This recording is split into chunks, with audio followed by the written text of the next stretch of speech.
and welcome to episode 2 of Join the Dots. I'm Sandhu. I'm Ranjan Balakumaran. We're back to discuss another term. We discussed deregulation in episode 1, so if you haven't caught that, you can find that on our YouTube channel.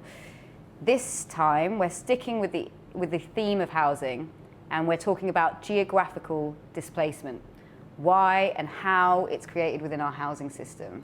But before we dive into that, we don't have a universal housing system in the UK, do we? No, universal housing policy, no. There's the idea of universal health, universal education, social security system, but I don't think universal housing has been done here or anywhere else. This is a question that we put to poet Potent Whisper, who we're going to hear from now. Here's what he had to say. Well, this country views housing as a commodity and not a human right. And I think actually it's that viewpoint, that kind of general consensus, which I even think is there, that housing is an asset, is something that, people don't deserve. It isn't a human right. That seems to be like the public narrative in this country. But of course, that's the official narrative and not the narrative of everybody on the street, everybody living on the estates, everybody who truly has a heart, does believe that housing is a human right. It's not, being treated that way because, of course, people want to make money. You know what I'm saying? And there's a lot of money to be made in housing and land. So that was Potent Whisper talking about why we don't have a universal housing system in the UK. And I think he raised something that will come up again and again in this episode about the official narrative, what politicians are saying about housing, the terminology that they're using, and the difference between that and the reality that's happening for people on housing estates and for people trying to get onto the housing ladder. Yeah, well, there's a kind of taboo, isn't there, which is that geographical displacement is happening, and that there's this gap between the idea of universal housing and homelessness, and it's filled by moving people out of the local authority where they live out to somewhere else. And we very much know that it is happening. In 2015, between 2012 and 2015, 50,000 social housing tenants were moved out of London into other parts of the UK. On housing estates that we've been to, we did a film called A Social Cleansing in 2015, where the tenants on West Hendon Estate were talking about how they were being shipped off or told that their options were Hastings and Birmingham and places where outside of London.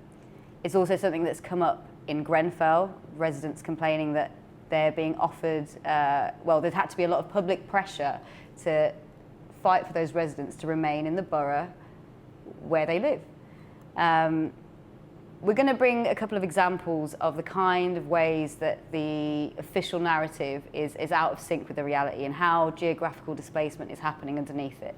But before that, here's Vickie Cooper, lecturer in criminology, talking about what geographical displacement means. Currently, under this austerity period, not only are we seeing a rise in the number of evictions and a rise in the number of temporary accommodation and a rise in the number of homelessness, in order for local councils to cope with a dwindling housing stock and rising number of homeless people and homeless households, they're sending homeless families outside of the council areas. They're sending families not to the neighbouring council areas, but they're sending families to completely different cities. And this is especially happening in London because there's a huge lack of affordable housing within councils. We call this geographical displacement, this act of sending homeless families out of their home communities. Geographical displacement on record last year, and this is only on record, this is only what we know about because a lot of people will leave cities voluntarily. There were 20,000 households recorded as being geographically displaced from their local authority area. In London, lots of families have been moved to Basingstoke, to Manchester, to Birmingham and to Hull as well. Now, what that means is for children especially, first and foremost for children, they have to move, they have to leave their school. For the adults, they have to leave their families, they have to leave their support networks. So it has all sorts of physical and psychological effects on their well-being when they leave their home communities. So that was Vickie Cooper explaining what geographical displacement means. moving on to a couple of examples that we wanted to highlight about the kind of policies that the Conservative government have pursued on housing recently. We had Boris Johnson, ex-mayor, who said actually in 2014 that we weren't going to see a social cleansing happening in London, that we wouldn't see people uprooted, and yet it was his redefinition of affordable housing that has excluded lots of low-income people from the housing debate, because he set affordability at up to 80% of market rents. Now, what does that mean? Well, it's the abuse of language and statistics in order to further the cause of the developers. Instead of putting the buyer at the centre of the debate and saying, well, it's affordable because you can afford to buy it, instead it's putting the seller, the developer, at the centre. It's providing an excuse for the developer to build as much as they like, and the thing that they call affordable that will justify local people being able to buy is an outright lie, because no local person would be able to afford that. Yeah, and the OECD actually in 2014 said that rents in London were 30% above what is economically justifiable. So Johnson, using market rents as the kind of barometer and putting it at 80%, when we have obviously increases in zero-hour contracts, low pay, people in increasingly insecure work, is not helping people at all. It's actually quite a cruel description to say that this is affordable housing. Now, there's another example that we wanted to bring in and talk about how these interact with each other. This time we're talking about a kind of rhetoric that's been pursued by the Conservatives after adopting it from a think tank. Yes, Alex Morton wrote a policy paper for Policy Exchange in which he talked about expensive social housing. So just as Boris Johnson talked about affordable housing being something that anyone could afford, when in actual fact they can't, it's just an excuse for developers, Alex Morton talked about expensive social housing, and he said the public don't like expensive social housing. They want everyone to be housed, but not in expensive social housing. So he said it's roughly £177,000, the average house price in the UK. This was 5 years ago. So for example, in the northeast, no one needs to be moved out of where they live because the average house price there is less than that. Whereas in somewhere like Kensington, the average price at the time, I think, was £781,000. So it's just not justifiable for anyone to live in social housing there. That was really how he was approaching the situation. And he actually said in that paper that most people would, most of the public would support kicking these social housing tenants out of these areas. Of course, what makes a house more expensive, the biggest factor will be location. And so this is, underneath it, suggesting that we should have these enclaves where rich people should be allowed to live and you aren't allowed to go there. Yeah, good point. I mean, it's opening the door to, I suppose, social cleansing or a policy of, just stuffing one place with one type of person. And it's worth mentioning, we did an interview this week with Till from Transparify, and he noted that Policy Exchange was one of the 3 least transparent think tanks in the UK. And yet the Conservative Party have been adopting a lot of their policies. We mentioned them a little bit in extras, if you caught that. But now we're going to go to Anna Minton, author of new book, Big Capital, Who is London For? And she's talking about how Alex Morton justifies this idea of fairness. Here she is. The previous government, where Alex Morton was housing advisor, Alex Morton, who'd previously been at Policy Exchange, had this notion of fairness, which was a very funny notion of fairness. And that notion of fairness went something like, if you don't have enough money, you can't afford to live in the most expensive part of London. Therefore, it's not fair that you live there. So I suspect that's what he was getting at.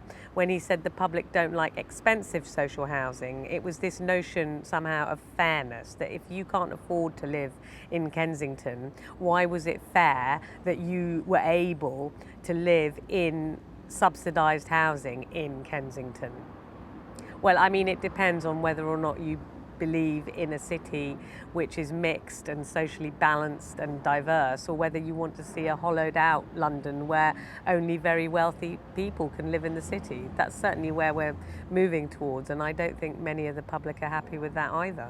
That was Anna Minton talking about the way in which expensive social housing is used as an excuse to justify moving poor people out of what used to be poor neighbourhoods. This is Paul Watt talking about the same thing, but from the perspective of the neighbourhood effect. Well, the neighbourhood effect, it goes back to the 1990s. I think that's when it first came about. And it was the idea then that if you look at US inner city areas, say for example the south side of Chicago or the Bronx in New York, the idea is that that people are poor in those areas, and that it's not simply that they're poor because of their individual characteristics, that they might be unemployed, that they might be on a low income. It's also that there's an additional effect over and above that of the individuals themselves. There's a collective effect of them living together within a neighbourhood. And the idea then of the neighbourhood effect is then that it's also passed on to the kind of the children, if you like, of the residents of that area. So in other words then, one of the reasons then why it is then that children growing up in poor neighbourhoods, that they might struggle, they might themselves then wind up being poor, is not simply because of the individual characteristics of their parents, it's also because the fact that they're clustered together in the same space together. So it's a spatial effect over and above that of all of the individual effects of them being in poverty.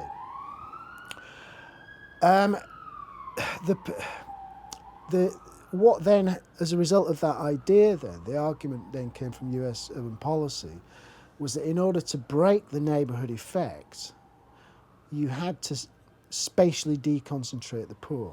And in relationship then to US public housing, the projects, what it meant then is the idea that essentially, putting it crudely, you had to knock down the existing public housing, the projects, and then spatially disperse the residents. If you move them then out to more mixed tenure areas, then they will benefit because they will no longer be clustered in that space. That was Paul Watt talking about the neighbourhood effect, which he goes on to say has been utterly discredited because the middle class role models who move into the area, in fact, very often don't interact with their new neighbours and go on to blame them for everything that they feel is bad about the area. And yet these social housing tenants are also meant to feel grateful about the regeneration process that's taken place and these new residents who don't interact with them. I guess you'd think that following the Grenfell fire, the disaster which is still unfolding, councils across the UK would perhaps take a moment to pause and think about what's happening with our housing system and our housing policy. And yet when we went down to Haringey on Monday, we found that the Labour Council there was going full steam ahead on the Haringey development deal, which is a £2 billion sell-off of public assets to the notorious Lend-Lease. We spoke to Emmett when we were down there, who has gone through the experience of eviction, and here he is telling us his story. I got 13 days notice of my eviction. I've been in this flat for 7 years. I had lots of storage so I could have my things unpacked. Now all my stuff has gone to storage. Now I can't afford to pay for the storage, but I have to because I've done a couple of master's degrees and I need all my mathematics stuff from those degrees. Would like to be at the moment doing a PhD in mathematics, but because of having nowhere to live, I've not been able to work on the proposal. And it's just turned my life upside down. I mean, so I've been staying on friends' sofas, I've been sleeping rough, I've been just doing whatever I can to survive. I've been attacked, I've had really serious injuries done to me, and it's just, my life has been hell. It's been hell ever since October. All the people living there when I was there were all in social housing. There'll be no social housing in this. Even there was going to be no affordable housing. No affordable housing is £400,000, not affordable to anyone that I know. But there wasn't even going to be any of that.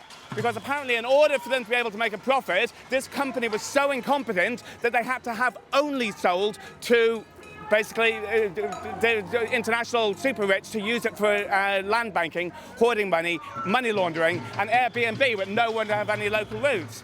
Lend-Lease is one of the worst companies you can imagine doing it. I think any responsible company would never have done it, but Lend-Lease are the most irresponsible company you can imagine. The record on employment rights, the record on trade union rights, the record on environmental rights, and we've just had Grenfell, you know. The idea that you can just send things to the public, to the private sector, and therefore they will be looked after, is not true. That was Emmett, who should be doing a PhD in mathematics.